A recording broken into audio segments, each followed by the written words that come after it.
Well, I gotta say, I am getting a fair amount of work done. Today is the ending of a saga in my life that I'd say has been going on for the better part, maybe even more than 10 years. Because today, 10 years, Will. 10 years. Wow. Because today is the first time in my life that I've ever beaten the PlayStation 2 video game Okami. I'm to understand that it's quite the undertaking. God, it's so long. I mean, you know what? It's not as long. It's not even. There are so much longer video games out there. It took me about 30 hours, but it felt long. You know what I'm saying? Like, there's a lot of stuff in there that's really extended the length, or at least made me feel the length. I too completed a long intended goal, which was I watched Risky Business over the weekend. I'd never seen it before. Oh, really? Yeah. Okay. And what'd you think? I really liked it. It's way darker than I thought it was going to be. It's not all Tom Cruise in his underwear. No, I expected it to be like some kind of like John Hughes style, cheeky romp, but it's pretty self-serious, which I was into. Okay. All right. Yeah. You know what? Other than that infamous scene, I have no idea what to expect from it. So, I mean, hey, we're answering a lot of questions here that we maybe wouldn't have the time to answer before, both on Elwood City Limits and in the lives of the two hosts of the show, That's that right. being Will Young and Lucas Mancini. You know what they say, when Shakespeare was locked up due to the plague, he wrote King Lear, "You're beating Okami and I'm watching 80s movies." Heck yeah. And got my eyes on the Uncharted games next. I'm going to play through those again. That's right. I'm finally going to finish Dune. Yeah, you didn't finish it? I got really busy with work, and then I completely stopped reading it for like 2 months. But now with all the hustle and bustle and hullabaloo about those Vanity Fair pictures, Timothy Chalamet, Oscar Isaac, all that jazz, I picked it back up again. Just because you've now taken on status, in my life at least, as #1 Dune stan. So I figured right. you had to have read the book. Well, I'm in the process of reading the book, and it's very good, and I like talking about it. But no, I've not yet seen it to completion. Right on. Hey, patrons, you should ask Lucas about any thoughts that you have about Dune as he makes his way through it. That's a great way to do it. Must say that speaking of talking to patrons and listeners alike, you may have seen this week on our social media that we kind of asked you how you feel about certain discussions about topics on the show. And we want to say thank you for your engagement and for giving us sincere and thoughtful responses. So thank you very much, and I hope everybody is doing well and dandy. But also on social media, something was brought to my attention, at least, that I had to bring to everybody's attention. Let's just say a cameo in Arthur that I don't think any of us saw coming. Oh my goodness gracious, yeah. I'm glad that we're talking about this. I jumped out of my chair when I came across this. This is crazy. How did you come across it? Someone actually, it didn't come from Arthur Twitter, surprising enough. It actually came from like leftist Twitter. But it's a real, I looked it up, I verified it. It is a real screenshot in the Arthur wiki. So for those of you who don't follow me on Twitter or don't follow the ECL account, Chairman Mao existed in the Arthur universe, and the proof we have for this is in the episode Llewellyn's Goose Gets Cooked, when they're competing in Confuse the Goose. Sun Tzu, I forget the number. It's like Sun Tzu 49. Yes, Sun Tzu 49, the champion Confuse the Goose player. When we finally see them, briefly, if you take a close look in the back of the room, there is a portrait of Chairman Mao, this opens up a whole big gambit of questions previously unforeseen. So, me and you, we've been waxing poetic about the animal hierarchy and asking the big questions. But now, Chairman Mao existed in the Arthur universe, which is to say that, the Great Leap Forward happened in the Arthur universe. The Chinese Communist Party happened in the Arthur universe. And that begs the question, what other historical figures also existed in the Arthur universe? Much to think about. There's sweeping implications because of this one Arthur Wikia entry. Yes, and I mean, we have had other cameos that are a bit more, let's say, common. Like, we know that Abraham Lincoln existed. We know that, I'd say various American pieces of American history have existed on Arthur, but Mao was wow, whew, man, that came out of nowhere. In case you were wondering what animal Chairman Mao was, the Arthur Wiki states he is a bear. All right, that's pretty safe, I think. The bear's usually one of the ones that that you give to someone. You're just like, yeah, all right, that works pretty well. Someone where you're like, put the ears on him. Yeah, just give him the ears, So yeah, that kind of blew my hair back too. And of course, you should be following us on social media for stuff like that. And you should also be like some of our great listeners who sent us emails to elwoodcitylimits@gmail.com. So we have one here. I believe this is, pardon me, Martin. I believe Martin is a longtime listener, first-time emailer. And who says, with everything going on in the world during this pandemic, it makes me think back on the topical episodes and specials that Arthur was known for that we could use in these trying times, like April 13th and the Blizzard, that had to do with how a regular everyday community deals with and works to get through crises, whether together or shown how said crises affect members of each community in different experiences. Would both of you say, as I would, that it would be a nice idea for PBS and the people behind the scenes at Arthur to make another hour-long special dealing with the pandemic that's going on right now?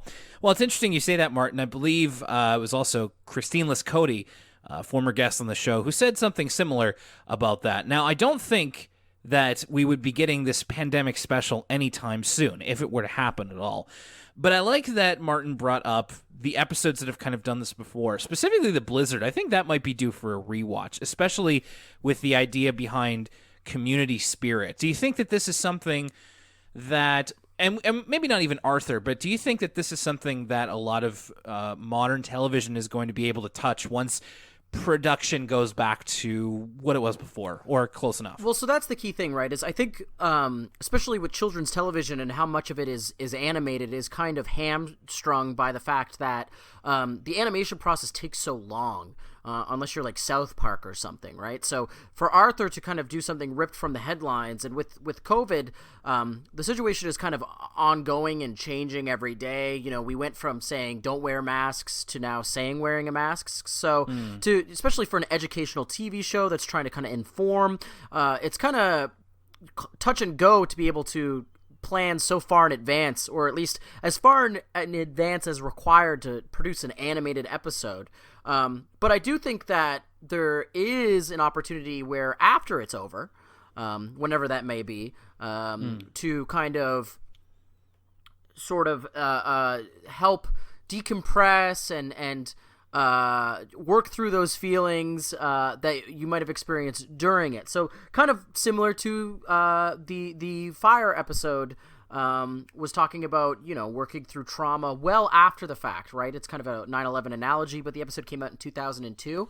So there might be an episode in the future where Arthur could possibly tackle COVID, but certainly not while it's ongoing, and not because I don't think Arthur could handle it, but just because I think sort of the process of animation makes it impossible without having some sort of factually incorrect information or something like that in there.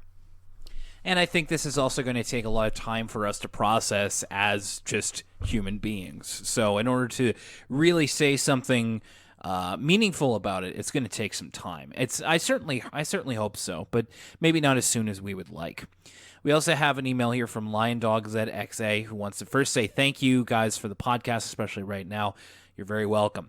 About A is for Angry. I personally relate to Arthur. Throughout my life, it feels like everyone piles so much pressure on me and praises me for such minuscule things. If I was in Arthur's position, I'd probably react similarly. I feel like Arthur should have talked to Brain about their struggles with pressure, and the others could have made up off screen. Now that might have been a far more interesting second half of that episode.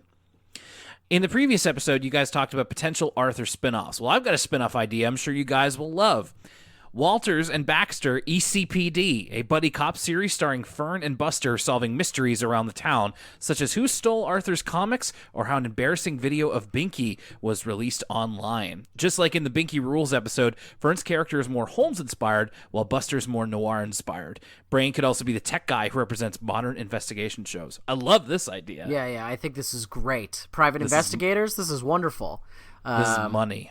Yes. How do we get Arthur involved somehow?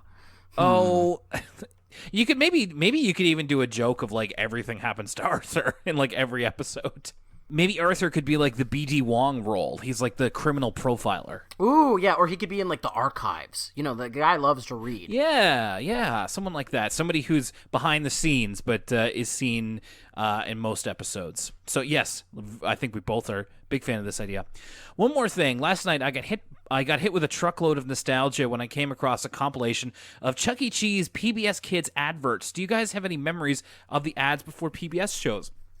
Oh my goodness, yes, because they were part of the ritual. So there's a lot of them that I remember. So of course there's like the Fruit Loops was one that they did a lot of.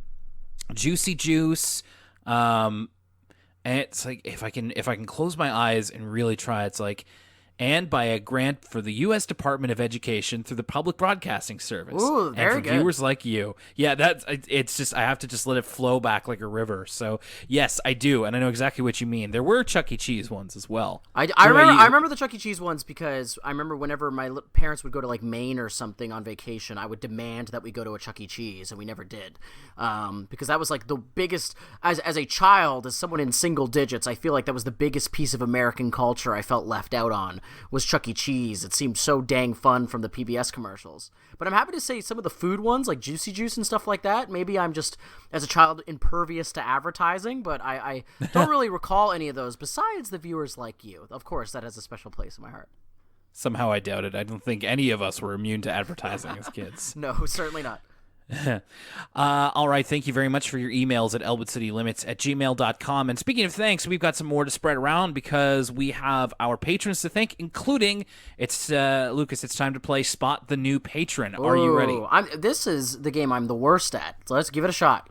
Okay, so we're starting off our patrons. Thanks with Aaron DeFilippo, Alex, Andrew Power, Caitlin Harrington, Chandler LaFave Boughton, Christine Liscote, Christine Wong, Sierra S., Dan Mike Dawson Silva, E.J. Accra. Is that the new one? Emily. That's the new one. Yes. I feel like your inflection changes, so it's cheating a little bit, yeah, but I'll take it. Like the last two times we tried this, it's been like I tried to make it a bit obvious and it didn't work, so now I'm really... listen. Yeah. We've got Emily K. and Froppy. We've got Greg Haggai, I appreciate you putting the training Ian wheels Collis, on for me. Jake Bailey, Joe Sue, John DeLong, John Griswold, Josias Melendez, Kat, Kaylin Krogel, Kevin Noon, and Kristen, Leanne S., Light Relentless, Lily Warden, Macy Ball, Marlo Stanfield, and Matt. Melissa... I'm sorry, Melissa. I feel like you're the one I come to, and then I'm like, I have to just click something so I can see your full name and move the Skype window out of the way. Melissa Avalez Milan, Michaela Gibson, Pretty Cool Stairs, Rachel Pearson, Riley Stevens, Shayna Bennett, Shelby Eden Dawkins Law, Stella Teresa William, and Yoshi. Thanks, everybody. We're 40 patrons strong, and everybody seems to be enjoying our new Patreon show, which we'll talk about more at the end of the episode.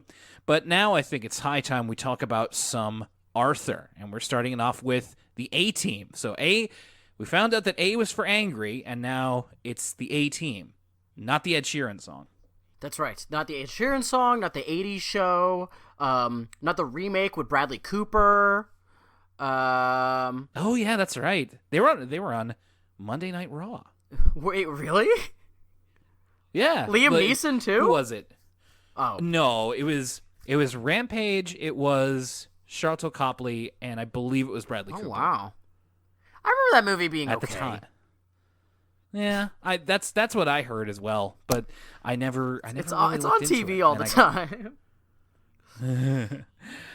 Yeah, so we're talking about the A-Team. This is another soccer episode. And right away from the cold open, this has been kind of a theme so far in this season of going back into well-worn territory because Francine and Brain are on the Lakewood soccer team and they're trying their best to play, but Francine is viewing the team as literal clowns. So we got to talk about this, Will. Every once in a while, something will happen IRL in real life, and then the next week we'll watch an episode of Arthur, and I'll be like, this is uncanny. How much this is reflecting what's happening in my real life, right? This has happened numerous times in the years we've been doing this show.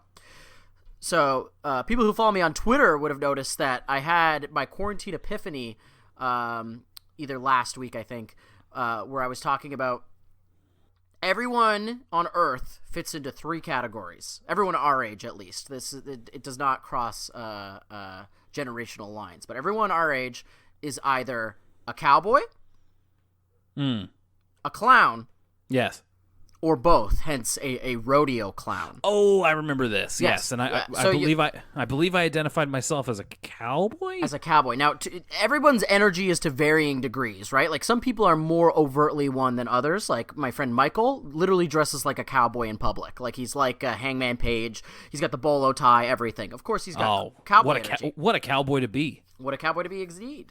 But everyone, even your most kind of just normal-looking guy, he's either got a little bit of cowboy energy or a little bit of clown energy. I myself, I would love to be a cowboy, Will. Personally, I would love to fancy myself as a cowboy. I aspire to be a cowboy. I think I like cowboys more, but I know myself, Will, and I have clown energy. It's just the truth.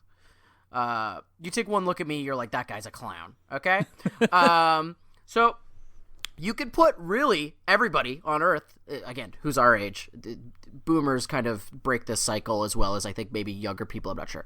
But everyone our age could be put into one of these 3 categories. So I've been thinking a lot about clowns lately, okay? Clowns seem to keep coming up. I feel like a lot of men in my life are getting way into cowboys, and a lot of women in my life are getting way into clowns. Like, clowns are like a big thing on TikTok and like Montreal Instagram. You see a lot of clown content. You do? This is yeah. You kind of like artsy girls in Montreal. They have this thing for clowns. Anyway, all that aside, and that's a big generalization, by the way. Of course, not every girl in Montreal is into clowns. I'm just saying. I've seen the trends on Instagram.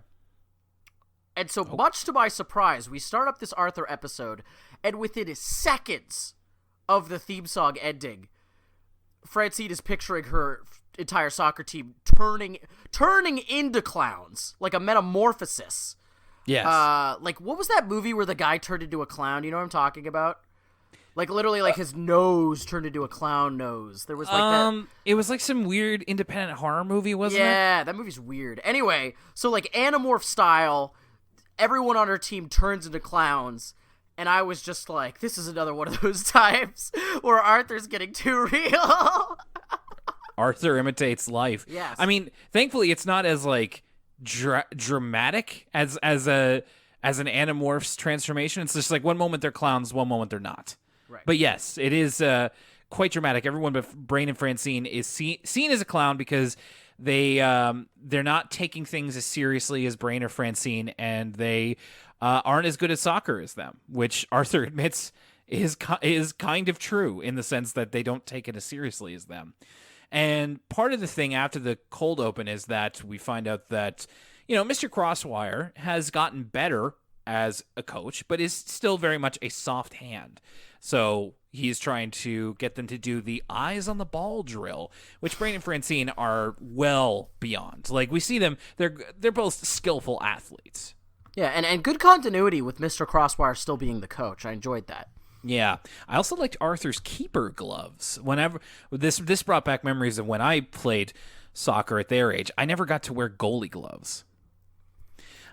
So they kind of realize, Brain and Francine, that this is kind of the small leagues for them, and they would really like somewhere that they would be able to cut loose a little bit more. So Francine, just by chance, meets up with this girl. I don't think she gets a name. No, a new character alert, but we don't really get a lot of context for who this is. She's just from the Elwood City Limits All-Star... The Elwood City Limits. The Elwood... You people out there are the Elwood City Limits All-Stars. But no, the Elwood City All-Stars, which is like a regional team that travels and competes abroad. Well, it's funny you say that because when she said Elwood City All-Stars, I was like, that would have been a great name for this show. But yes, Francine gets the idea of joining the Elwood City All-Stars. I almost said Elwood City Limits All-Stars too, because she noticed them playing, her and Brain. And Francine has this like dream sequence where, you ever see the movie Shaolin Soccer? I have not seen the movie Shaolin Soccer. Enlighten me. Well, okay, admittedly I haven't either. I've only seen clips of it, but basically it's like a martial arts movie that's based around soccer. It kind of hit shores around this time. It was right around the time of like, your Crouching Tiger, Hidden Dragon, Hero, all of those like Chinese martial arts movies. And so this was one that there was another movie that's similar to it that kind of came out around the same time, but I'm blanking on it. Anyway, it's basically Francine and Brain playing on the All Stars and then doing like these amazing martial arts style moves. Like Francine like does the Matrix thing, where she like goes up in the air, does the crane pose, and then kicks it into the goal. Heck yeah! So that's what kind of reminded me. I wonder if that was on somebody's mind when they were making it. They decide to try out for the All-Stars, and it's a really tough tryout. They're really pushed to their limits, and we see the coach. The coach's name, I forgot to write it down. Okay, we got to talk about this Brock Lesnar looking guy. Dude, he is a meat tube. Yeah, this guy's pretty diesel. This guy's looking, yoked. Yeah, yoked indeed. He straight up does have the Brock Lesnar haircut. And it really is like, when I say meat tube, it's like you put the meat in the top part of him, and then there's like nothing down below. Is this the most bulked up Arthur character we've seen to this point? We've seen wrestling in Arthur. I don't know if we've ever seen bodybuilding in Arthur, but yeah, is this guy on the scale from who's the least yoked Arthur character? What's that guy in DW's class? His name? Aloysius Zimmerplatz? No, yes. Okay, I was thinking of the guy with the glasses. James. James, but actually I like it better that it's Aloysius. If we say that Aloysius Zimmerplatz has the lowest power level of any Arthur character.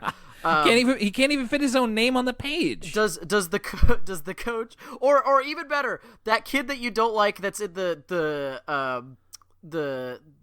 Mrs. Fink kid. Yeah, the Mrs. Fink kid and Aloysius Zimmerplatz tied for the lowest power level.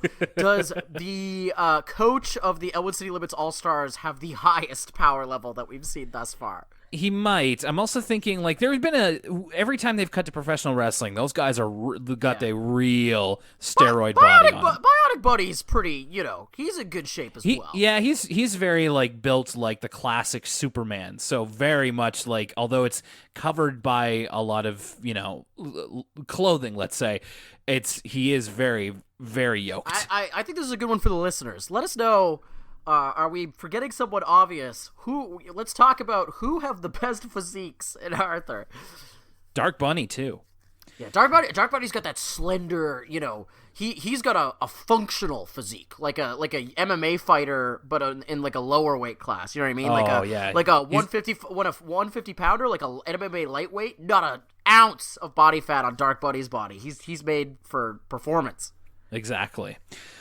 So after these tough tryouts, to which the coach says that they'll let him know, Francine and Brain are accepted to the team, and they let everybody at the Sugar Bowl know. But unfortunately, they have to admit that if they're going to be on the All-Star team, they're not going to be on the Lakewood team. I gotta say, I did not like their jersey, the All-Star jersey. I did not like it. No, it's true. As someone who, sometimes depending on the sport, I like jerseys and like sportswear fashion more than I like the sports themselves. And one of the all-time staples of sportswear is, of course, the soccer kit. It's just like one of my favorite pieces of athletic clothing ever. I don't even know that much about soccer, but I own like 2 soccer jerseys just because I think they look really cool. Like I have a PSG PSG Mbappe jersy. And I think it looks awesome, and I don't really know anything about PSG. So yeah, I agree with as a bit of an aficionado. I totally agree with you, Will.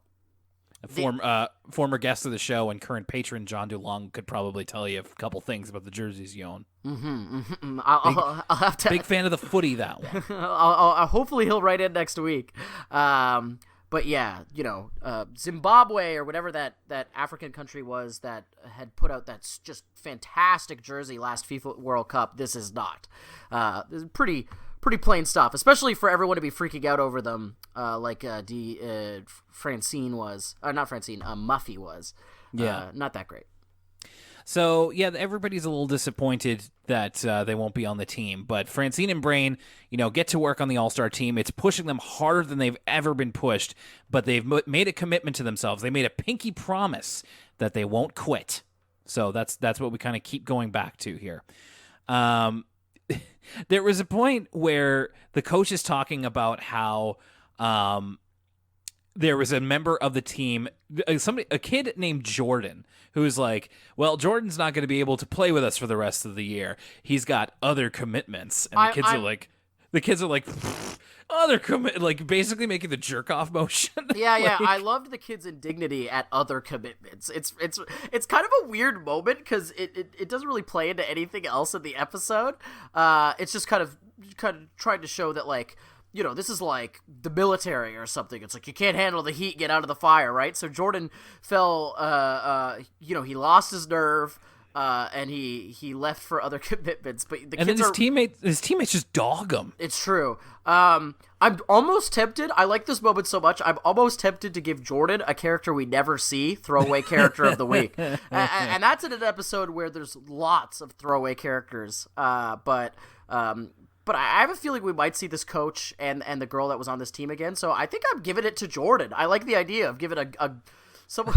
It's like Schrodinger's throwaway character of the week or something. Like, we're not really sure if Jordan exists. Did he ever exist? What's going on with him? But yeah, congrats to Jordan and his other commitments. If anybody's keeping track of the throwaway characters of the week, make your changes here. So, yeah, they are going to be doing some away games, and it's going to be taking up a lot more of their time. In fact, Brain admits that he can't be the head of the computer club anymore. And it was at this point... Great line delivery from Brain. He, like, hangs his head, and he's like, I don't have the time. And then Mr. Ratburn's like, I'm going to be the head of the computer club, and makes a joke about he's going to take them on the information roadway, and Brain's just like, he says we won't gigabyte off more than we can chew, and Brain just looks at Arthur's just like, I'm sorry. Mr. Ratburn, this reminded me, I've been rewatching the anime OVA Golden Boy. Have you ever heard of Golden Boy, Will? Yes, I have. I watched it a really long time ago, and I don't think I fully appreciated it because it's actually like super well animated, and it's really, really funny. But there's a moment in Golden Boy where he like tried to teach himself how to do computer programming without ever having used a computer. And so he's like at the office, and he's like, I love computers, I love mainframes, and I love circuit boards, and he's just like listing computer stuff. And Mr. Ratburn sort of fumbling his way around like computer terminology reminded me of Golden Boy. Yeah, and speaking of anime, this whole thing reminded me of when Brain's talking about like he's the head of the computer club, but he's also on the soccer team. It reminded me of Persona, all this talk of clubs and sports. Yes, one of my favorite parts of the Persona games. So they're going to be practicing in this like downpour of rain, which Oliver Frensky is a little bit sus about. He's just like, you'd think they would call this off. Your other soccer team would have done this. And Francine's like, no, they wouldn't. Coach said he wouldn't cancel unless there was lightning, which real Vince McMahon move here. But I remember this brought back memories for me because I hated soccer. I hated playing soccer, but I played it from when age 5 to 12, I want to say. And every time that we would have a practice or a game, I would just pray that it would rain. That rarely happened, but every once in a while it did get rained out, and I was so happy. Yeah, I too, I was in Timbit soccer when I was very, very, very young. And I too was often relegated to the goalie position, and I too didn't enjoy it that much. And also, yeah, this weather seems really ill-advised to be playing it. It's like pouring, and they're like slipping all over the place. This is, it's one thing for the kids on Friday Night Lights to like train in this kind of weather, but it's like, usually when that happens, one of them gets injured, as would probably really happen. Yeah, so they are really being pushed to their limits here. It's really tough. I did like, this is kind of speaking in a more general sense, I liked the focus in this episode on Francine and Brain's friendship, because I feel like whenever they're the two featured characters in an episode, it's usually about how much they not that they don't like each other, but how much they butt heads. Well, and also, and I feel like we've been getting quite a few episodes in a row with Francine and Brain, separately as villains. Like, maybe not in the last episode, Brain wasn't overtly a villain, but he was being difficult. And then in previous episodes, we've had Brain straight up fulfill the villain role. And Francine, that's a role they often go back to having her as being like the mean one or the cause of some sort of conflict. So it was nice to see them as protagonists again, and also working to both their strengths. Francine, I always like these kind of athletic stories with Francine because I think it brings up kind of the best of her character rather than the negative aspects, which they go to when they need to. So yeah, this was refreshing. Yeah, and I appreciated that in this episode you get the idea that they are athletic equals that want to push each other, which is where the whole thing with their pinky promise comes in. It was like, we're not going to quit, and they really want to strive to be their best. That's the whole thing, is that they want to be their best, which they felt like they couldn't be on the Lakewood team. So because of I forget exactly how this comes by, but like essentially the All-Stars are going to face the Lakewood team, which the All-Stars are just like, yeah, we'll have to put in way more practices for this one. And because two of the Lakewood team don't show up, Brain and Francine have to play on the team. So it's the All-Stars minus Brain and Francine versus the Lakewood team, which they do their best, and we get the differences here of the way the teams are treated. Like, we see how the All-Stars like really chastise themselves for every mistake, but versus the Lakewood team, which is very supportive of each other. Yeah, and I loved this. This is classic kids sports movie, Bad News Bears, Sandlot. The rich team with the nice new shiny uniforms gets defeated by the power of good sportsmanship and friendship. This is just classic good stuff. And it's got one of my favorite types of conclusions to this game, which is that, and I love this, I think it would be kind of a cop-out just to have the Elwood City team having the Arthur and Buster's team just beat the All-Stars. I think that would be a little bit too much of a kind of a neat and tidy end to this game. And so I thought it was a really good, just good writing that they didn't win the game, but it was a big enough win to them to have scored goals on the All-Stars and to have been competitive. And because they're kind of more of a casual team, that was a big enough win for celebration and to have pizza and all that jazz. And so I thought that was really well done. Okay, we'll get into this a bit later. This is so we're getting close to wrapping up the situation here of just like, we see the differences in the teams and how they treat each other, and of course after the game, Mr. Crosswire gives them pizza and ice cream for like a job well done. The important thing is that they had fun, and then Francine and Brain kind of they come to an understanding here. Like, both of them have been kind of like, it's like, I don't want to quit the team. Do you? And it's kind of like if you quit, then I'll quit, but neither of them want to say that they do. So instead, they kind of rhetoric their way around it by essentially saying that, if they quit the All-Stars, that's renewing dedication to a previous commitment that they had of not quitting the Lakewood team. Yeah, they turn into lawyers at the end of this episode. Yeah, to which I was like, okay. Like, and then Mr. Crosswire like turns to the camera and kind of gives the moral to the camera, and that sometimes not quitting is not quitting, or sometimes sometimes when you win you quit, and sometimes when you quit you win. Right, which I like is not necessarily incorrect. And I see what I see the kind of moral that they're trying to put forward in this episode. Maybe we'll talk about this a little bit more when we're going over how we feel about it. Like, I think the episode is about, don't push yourself for the sake of pushing yourself if you're not enjoying something is real, the moral of the story. And to a lesser extent, they want to be with their friends, which is always kind of a general Arthur thing.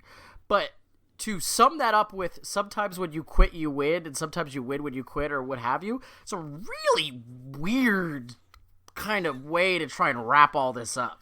Well, and they send it home a little strangely too, because like they all three of them just kind of look at each other, just like, okay, okay, whatever you say, man.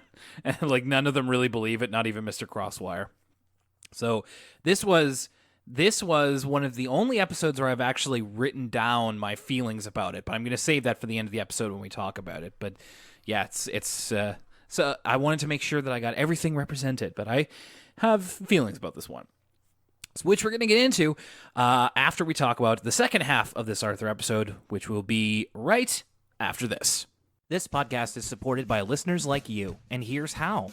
Over on our social networks, you can follow us and find the latest updates and some fun photos. Facebook.com/Elwood City Limits, at ECL Podcast on Twitter, ElwoodCityLimits.tumblr.com, and Elwood City Limits on Instagram.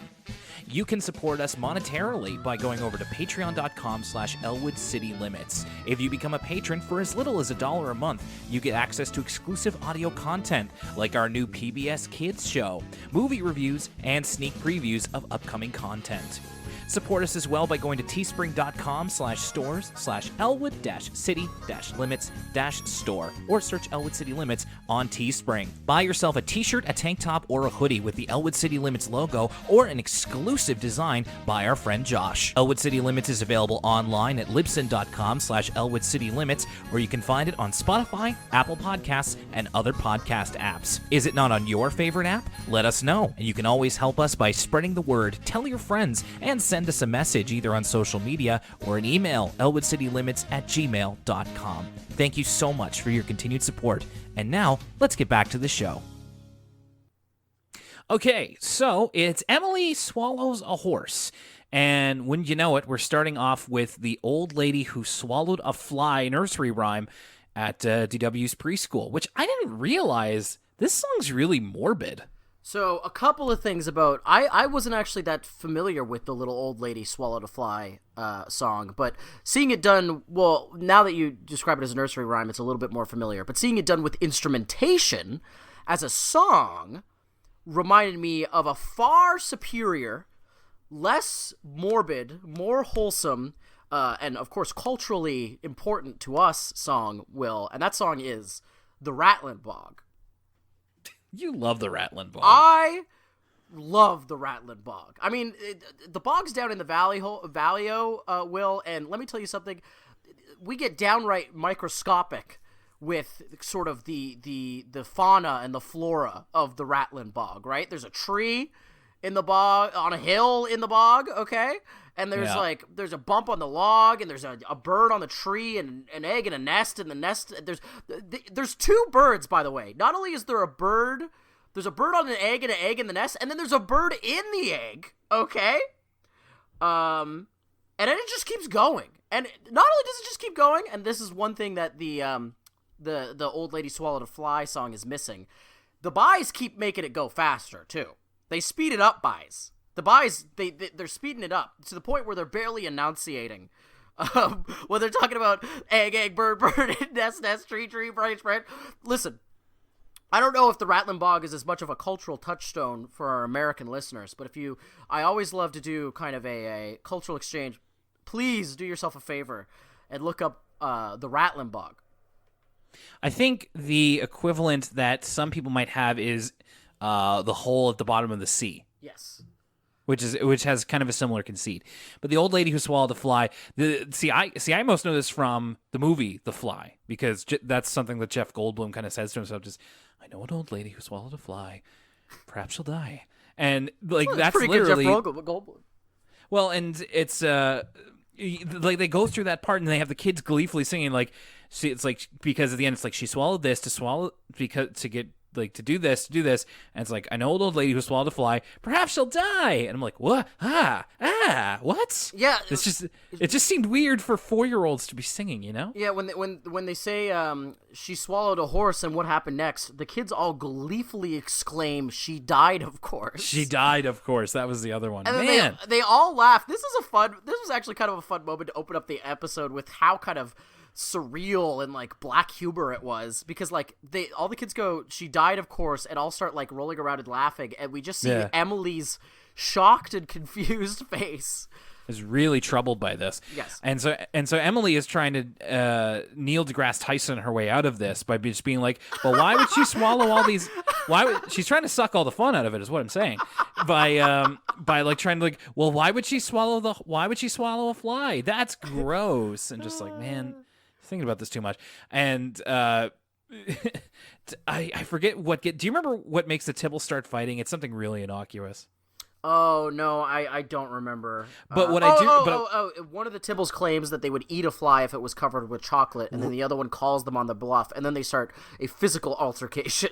And then DW, I loved this. DW just takes her nap blanket and drapes it over them and continues talking to Emily. I thought that was hilarious. Oh, I wrote down DW is in rare form this whole episode. It's one of those things where it's like in the old DW episodes where we see Arthur as like a side character, and it's really, really fun because you're like, hey, that's Arthur, and he like gets one little moment, and it almost brings out the best in his character. It reminds me of, this is a little bit of an aside, so stay with me here, but so in Metal Gear Solid 2, well, spoilers for Metal Gear Solid 2, but in Metal Gear Solid 2, you predominantly play as Raiden instead of Solid Snake, and at first people were really disappointed because everybody loves Solid Snake. Raiden's in Mortal Kombat. Raiden's in Metal Gear Solid 2. Excuse me. Yes, of course. He plays Raiden. But when Hideo Kojima explains this, and I love his explanation, I think about it all the time because it really makes sense. When the player is inhabiting Solid Snake, you don't fully kind of appreciate the character, right? Because you kind of are putting yourself. But when you see Solid Snake show up and he becomes special, you're like, hey, that's Solid Snake, and you learn to appreciate the character more. So seeing DW kind of being this side character in this story, she's in just rare form this episode. So she puts the blanket on the Tibbles, and then after that amazing line, she goes, people do all sorts of strange things for no reason at all. Look at those guys. So this kind of stays in Emily's mind as we begin the actual episode. It's all about how DW finds a shiny bouncy ball in the sandbox, and she thinks, oh, it's a neat shiny bouncy ball, and she wants to keep it, and she kind of scuffles with the Tibbles to keep it for a little bit, and then it ends up in Emily's hands, and Emily tells her first lie of just like, oh, it's actually mine. I dropped it there earlier, and this is where it begins to spiral. She says, Mary, hang on, I got to do a bit of a run up to this. Marie-Hélène brought it back for me from France, and DW's like, oh, okay, well then maybe she has another one for me that she brought back, and then one lie begins to beget another, and that's kind of the idea of where this episode goes. That's right. One thing I was not expecting, Will, was to have an episode of Arthur starring Emily that channels the same energy as the Safdie brothers' Uncut Gems in terms of just like, if you give a mouse a cookie logic of just lie after lie, and Emily at her wit's end. Emily swallows Uncut Gems. Exactly. So yes, she says, oh, well, maybe. And then Emily needs to get out of this situation immediately. So when they're waiting for their pickups at the end of the day, Emily's like, don't wait around for Marie-Hélène, DW. She's very sick. And DW is thwarted for a little bit because this was cool. Mom apparently has a yoga class in 15 minutes, which Mom Reed, being Mom Reed and doing yoga, man, that's goals right there. It's true. My mom is a big yoga person, so I was like, aw, it's just like my mom. So later on that day, Marie-Hélène and Emily are watching a soap opera on the TV. By the way, did you take a look at the pie they're eating? No, I did not notice this. This is strange. Like, I think it's pecan pie. Like, I think that's what it's going for. But what it looks like is, you might have to help me here. Do you know the type of sushi where it's like a long piece of orange fish with like a black bit of seaweed? Oh my God, I feel so foolish. This is origiri? Or Anyway, it looks like that on a pie crust. And I kept looking at him like, this doesn't look like a pie. It looks like fish on a crust. This looks really, really gross. And so DW and the Tibbles come over to see if Marie-Hélène is really sick. Nigiri, thank you. Yeah, it looks like a bunch of nigiri on a pie crust. And Emily says she is really sick. I She miss has. I miss Sushi. I'm looking at these pictures of Sushi Will, and I'm like, oh. I'm sorry. Emily says that Marie-Hélène has halitosis, and it's incredibly contagious, and they can't come in. And she actually does a real pro liar move here. She's like, lets them in, but is like, oh, come on in if you want. Just try not to breathe too much. The Tibbles are immediately freaked out by this. Oh, of course. They're as gullible as the day is long. And one of them grabs flowers from Emily's flower bed and is like, get well soon, and runs away. DW's not so sure. In fact, Arthur meme alert here. When Emily closes the front door, we get Shady DW. Oh, so again, Shady DW, this is what I'm talking about when DW is in rare form this episode. The next sequence of events is like some of my favorite DW content. Like DW in the role of like just a creep. She's like Robert De Niro's character from like Cape Fear or something. The way she's like looking through the windows at Emily. I loved this. I'm going to visit your family. I'm going to pay them a visit they ain't never going to forget. I see you with that ice cream and that pecan pie. She spots Emily putting ice cream on their pecan pie. And she's like peeping around in the garden, in the backyard, I should say. It's really funny. So DW is determined to figure out if Marie-Hélène is really sick or not. She sees her at the grocery store later when she's there with Mom, Kate, and Arthur, but isn't able to catch her in the act, so to speak. So Emily also had to pretend that she was sick with halitosis. So when she's back at school the next day, she's like, oh, yeah, I took some medicine and got better. And DW is not at all convinced. Essentially, this is actually kind of cute. This is going on in the background throughout this episode. But, we were talking about how we like how Brain and Francine's friendship is portrayed in this episode. And then we also see DW and James being a more regular pair. When DW finds the bouncy ball, she's being pushed on the swing by James and then like collides with him in order to stop the swing.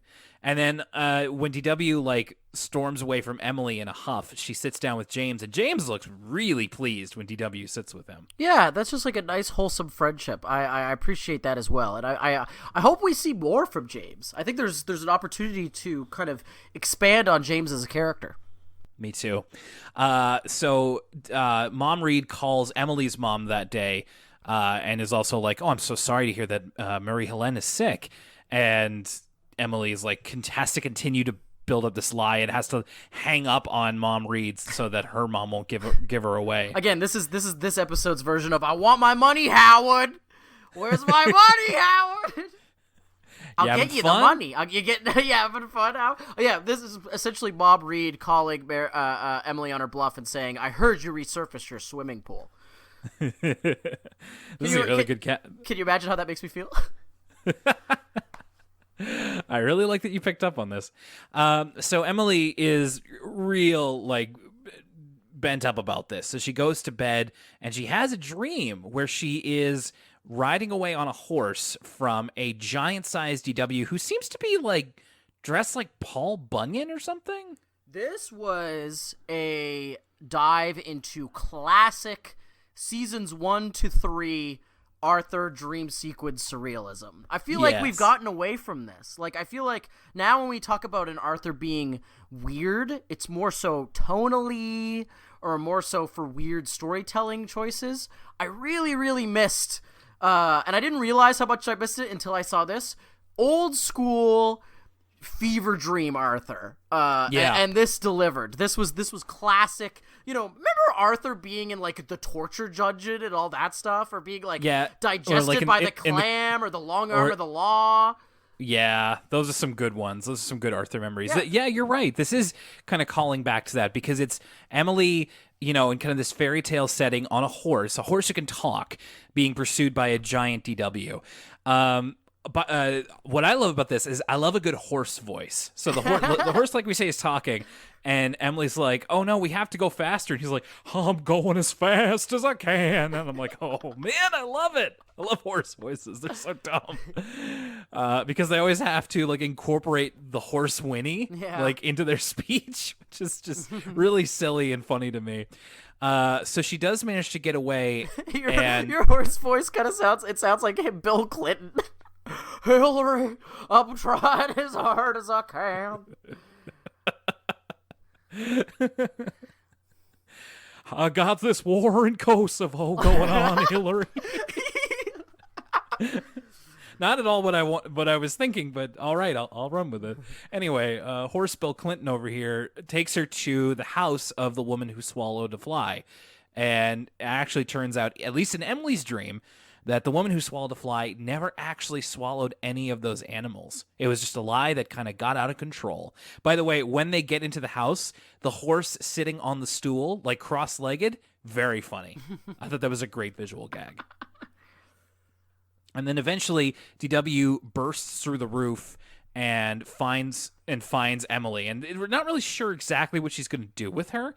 We do have this sequence, this bizarre, again, this whole dream is like something out of that Arthur Death Grips AMV. I feel like we need to make a new updated one. Again, it's this tier. So when she's revealing the plates, like she's taking off, what are those called? That like little cover of a meal, of a fancy meal? Like serving plates? Yeah. So she's got all those like serving covers, and it's like this bait and switch of like, oh my god, she did eat these things, but it's kind of like her little joke. But so she's raising it, and then it's like flies, and then she's raising it, and there's like a goat like on this table, and like this is just again one of these classic Arthur surrealist sequences where I would love to show someone a clip of this, no audio, out of context, and ask them, what do you think's going on here, this Arthur episode?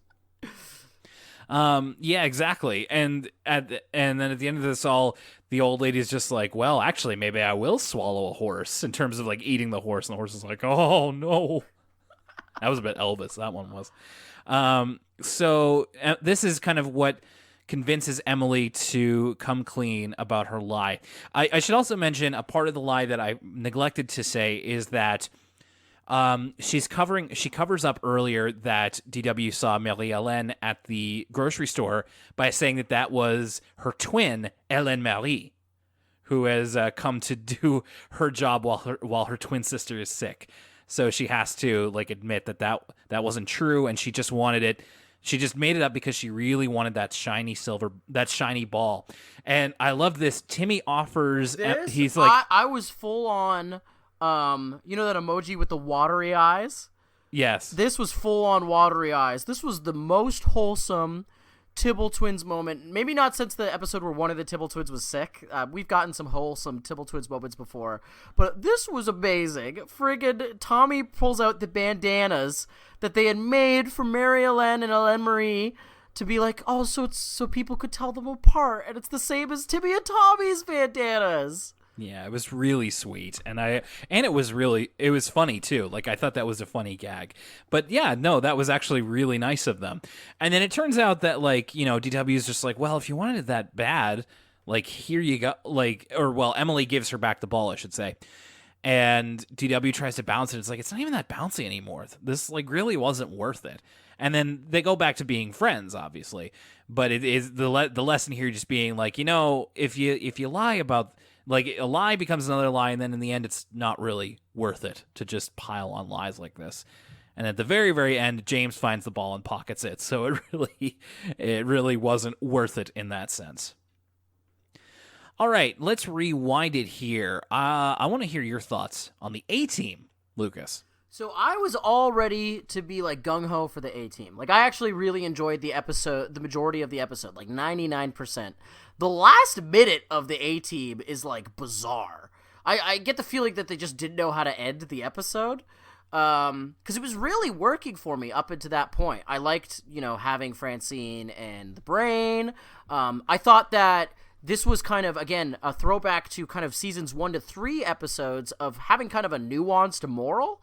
Like, I was interpreting it where it was going as the moral was, sometimes working hard or challenging yourself for the sake of challenging yourself if you're unhappy, is it necessarily worth it, right? Like sometimes it's you need to know when to quit, and it's not good to burn yourself out just because you think it's the right thing to do, which is a fairly nuanced moral for a kid show.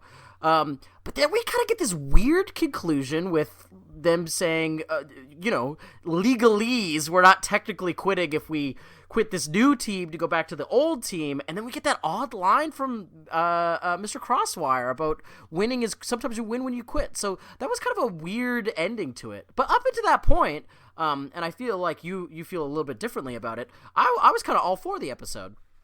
What about you? What did you think?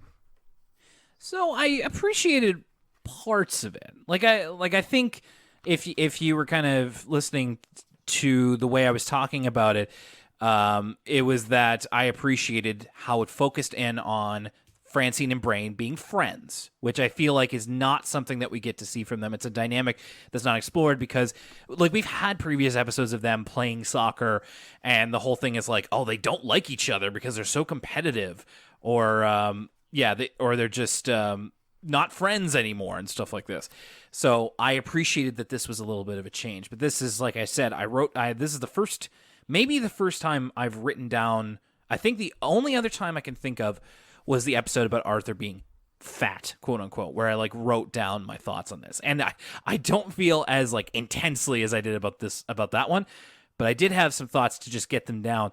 So I have mixed feelings about this episode. I think there's a good message in here about knowing your limits and putting fun first in athletic endeavors, which is what they were doing during the game between Lakewood and the All-Stars, because Lakewood was seen as a very, they're not the best team, but they're very supportive and encouraging. But the All-Stars are very much focused on being the best. The thing is that I don't think the All-Stars team were really made to be explicitly wrong in their approach, or even that bad. Obviously they were talking about the team member behind their back and kind of making fun of the Lakewood team, but they're kind of portrayed as their biggest flaw is that they want to be the best. And it's okay, that's just kind of, I feel like that's value neutral almost. Like I said, Lakewood team made to be very supportive and encouraging, but then it made me think with Francine on the team, we've seen that isn't always true. You know what I mean? Interesting. Even in this, you're right. Even in this episode, Francine's y'all a bunch of clowns. I see what you're saying. They're kind of retconning what we know about the Elwood City, the actual original Elwood City team, in service of the episode. I see what you're saying. And so I felt it rang a little hollow. And then in the end, the message that was communicated to me was, I took it as, try new things, unless they're hard, in which case quit if you want to. Which is fine, I guess. I think that is the issue with the episode, is that I hope that that's not the message, because I think the major problem is, whatever the message is, it was communicated poorly in the end, right? The fact that we kind of have these two different interpretations of the episode is that they didn't stick the landing, because it's kind of hard to parse out what it's trying to say, especially when you have a character deliver sort of a line that's supposed to tie up your episode straight into the camera, and me and you are both kind of confused about what it was trying to say. That is kind of a failing of the episode. I think the episode itself was confused about what it was trying to say. I think that's really interesting what you said about, I think we have more context. If you were watching this episode out of context, and I think that's how I was kind of seeing it, was, okay, this episode is kind of what if Arthur was an 80s kids sports movie, right? Let's take the Arthur characters and throw them into that setting, because it follows the trajectory kind of to a T of something like Bad News Bears, for instance, right?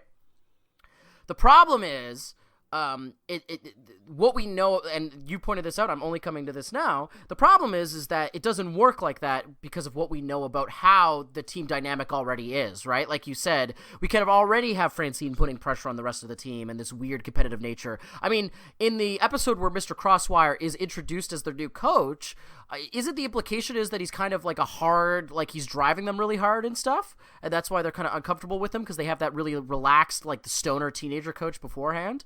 And so they're kind of trying to they're trying to turn that on its head in this episode and saying, oh, Mr. Crosswire is this really supportive, easy on the kids coach, and it's the All-Stars coach that's really the hard driver, right? Well, I think it was that in that episode you're talking about, it was that he had a strange approach. Like his approach was weird, but he kind of got results. So that's kind of where I took that as. But I know what you're talking about. Anyway, I think you're right in that didn't stick the landing is kind of what speaks to me about this. It's not bad. It's just I think would you say it was? I think it's an entertaining episode. I think it's all right. It's just like the stuff with Mr. Rappert and the computers is probably the best stuff. In all honesty. Actually, it usually is. I don't have a lot to say about Emily Swallows a Horse, other than like I had fun talking about it. It's a pretty harmless episode. I feel like we've done the whole lying is bad thing. It's pretty simplistic, as a lot of these DW-focused episodes tend to be, which I imagine they're written for younger kids in mind. So that's fine.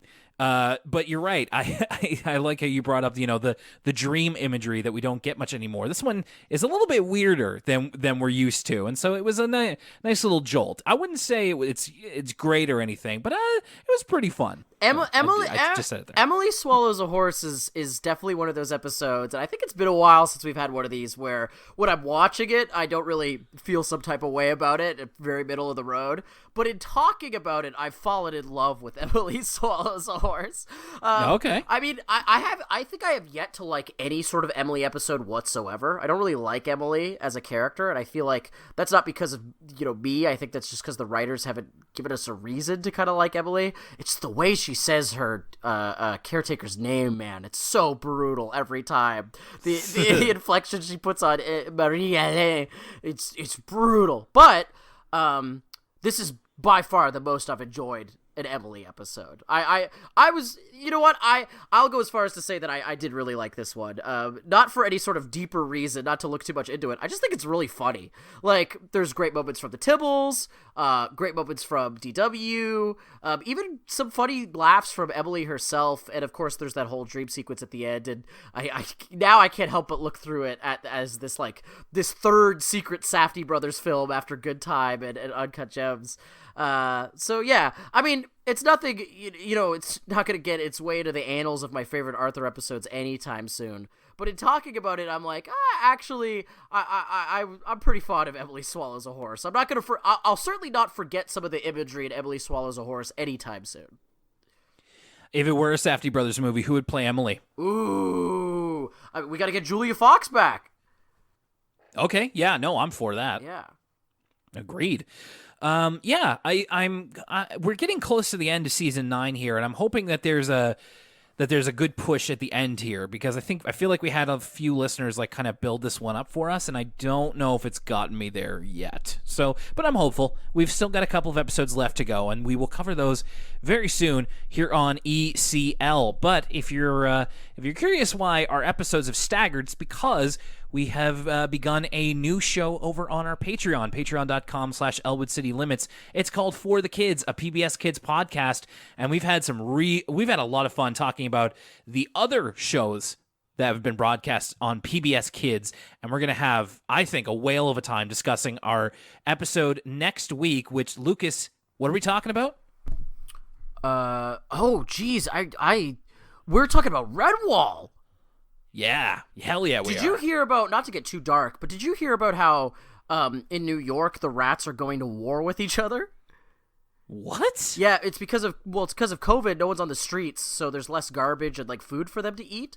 So the huge rat population in New York, the rats are apparently, I forget what the term is for someone who studies rats, like a ratologist or whatever. Yeah, they're saying that the rats in New York are like they're like in a war right now. Like they're going to war with each other and committing cannibalism and stuff. A little bit dark, but also interesting to think about. It's kind of like Redwall's happening in the streets of New York right now. The Abbey. I guess so, man. I'm really stoked to check out the show, and we're going to be talking about it and the history of Redwall on the next episode of For the Kids, which is going to be out for patrons only next week. But then in 2 weeks, we will be back with another episode of ECL to keep you company. And thank you to all of our new patrons who have signed up. We love making this new content for you, and we also love making content for you, the non-patron, but the listener, and we value you all equally. And we're going to do our best for each and every one of you. And next time on ECL, we'll be talking about DW Beats All and Buster the Myth Maker. Ooh, all right. I like the sound of both of those. Yeah, we might be getting back into some InfoWars Buster here. So until we get to that one, my name's Will Young, and for Lucas Mancini, I do. So do you. Everyone does. We'll see you next time.